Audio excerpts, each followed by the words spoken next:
Hi everyone, it's Danny. Today we're going to discuss about how to care for Paphiopedilum orchids. I have to admit, it took me quite a while to learn what these guys like and what they want, and I have been able to grow them successfully and actually rebloom them. So I'm going to give you my ideas and opinions about how you should care for a Paphiopedilum orchid. The first thing to remember is that Paphiopedilum orchids are not necessarily epiphyte orchids. They're kind of semi-terrestrial. What I mean about this is that they certainly do not grow attached to tree trunks, but they don't usually grow in soil either. They grow on the bottom floor of the forest in a sort of a mixture of debris, a little bit of soil, some branches and so on. So this means they actually grow in an airy environment somewhat, but not as airy as a Phalaenopsis, Vanda orchid, Calea orchid, and so on. So starting from the way they grow in the wild, we can draw some really important conclusions on how to keep them in our environment. In cultivation, people grow them in a various array of potting media, starting from bark to mixtures that contain bark and sphagnum moss.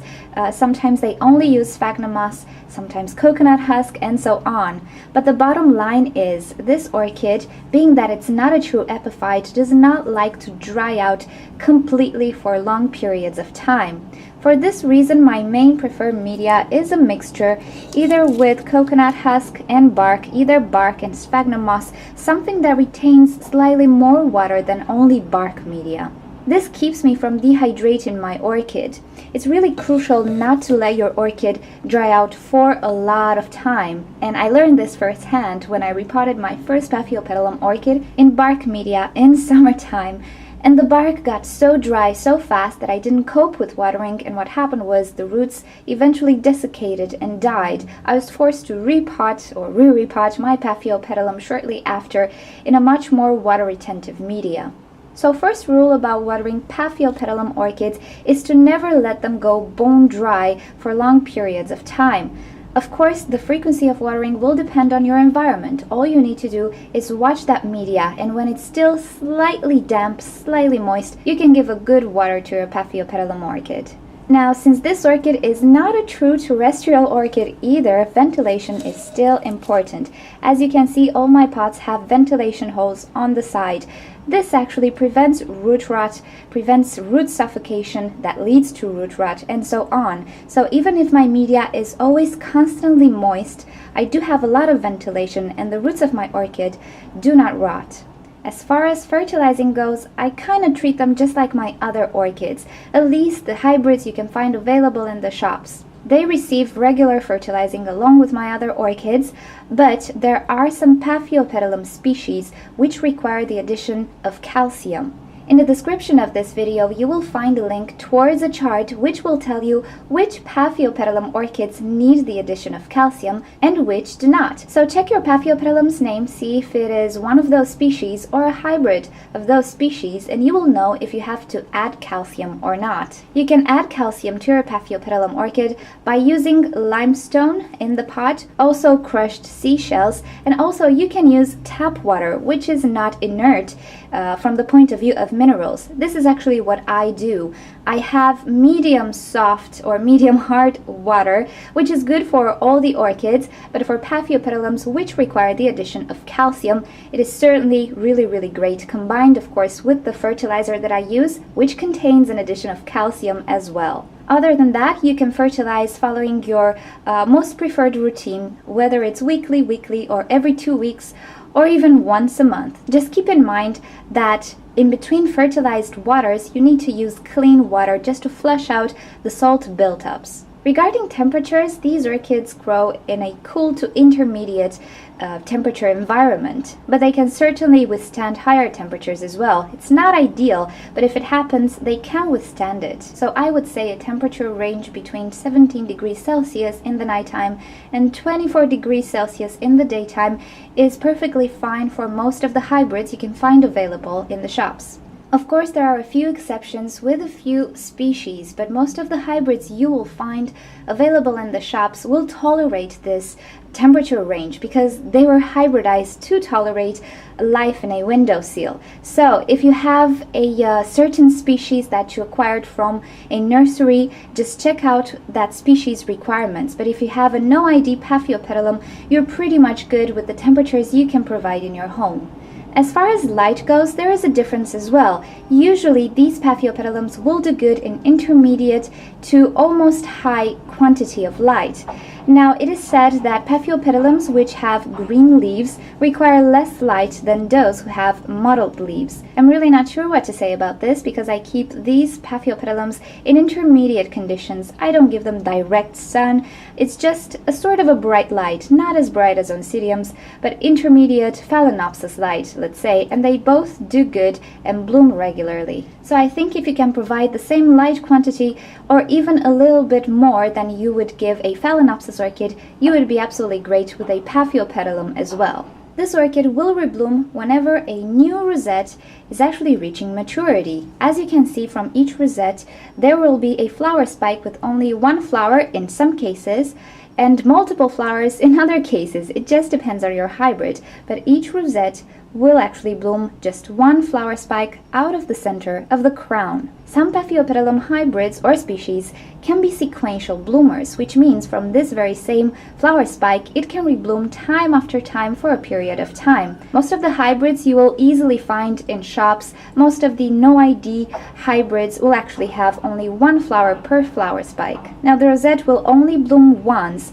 but the flower can actually last about 3 to even 4 months. I've had this Paphiopedilum in bloom for about 4 months at some point. So if the care is good, if the conditions are met, a flower can last quite a lot of time. So usually when one rosette is in bloom or is just done blooming, it will start to produce another side shoot. This is not actually a keiki. Let's say it resembles a bit the way of growth of Oncidiums, though not quite like that. So the mother plant will actually not bloom again. What it will do is it will create another little plant next to it, which will grow and will bloom in return. Now, the mother plant will not necessarily do anything. It will still feed the new growth. It will not bloom, as I told you, but in a while it will actually wither and die. As you can see here, I already have the mother rosette, which was about 3 years old, already starting to dry off its leaves. This is normal, don't be scared. What's important is that these little shoots that appear develop correctly and nicely, and when they reach maturity, they will bloom. Okay, so now for some particularities on Paphiopedilum orchids. There is a multiple array of colors out there, starting from pinks to whites to dark red and even green. The most common available you will find are the sort of yellowish, brownish color, and also the green variety, which is also called albino. Paphiopedilum orchids have really interesting roots. Their roots are actually not green. They are naturally brown, as you can see here. They're pretty thick and they have this little fuzz, this little hairs on them, which is very, very normal. Now, the roots of this orchid are not aerial. If a root of a Paphiopedilum orchid reaches outside the pot and starts to dry off and does not benefit from continuous moisture, it will actually dry off and die. So when you repot your Paphiopedilum orchids, make sure that all the roots are inside the potting media. Don't let any roots outside because they will not survive. Also, when you pot your Paphiopedilum orchid, try to not pot it too high in the pot. Go just a little bit deeper. You have to pot it with the first set of leaves above the media, but don't go too high. Never go like you would go with a Phalaenopsis orchid. Also, when you repot your Paphiopedilum orchid, make sure to be very gentle with these roots. Try to soak them prior to repotting because they are very, very, very brittle and they rarely branch off. So it's really nothing like Phalaenopsis roots. Also, they will not green up when you water the Paphiopedilum orchid.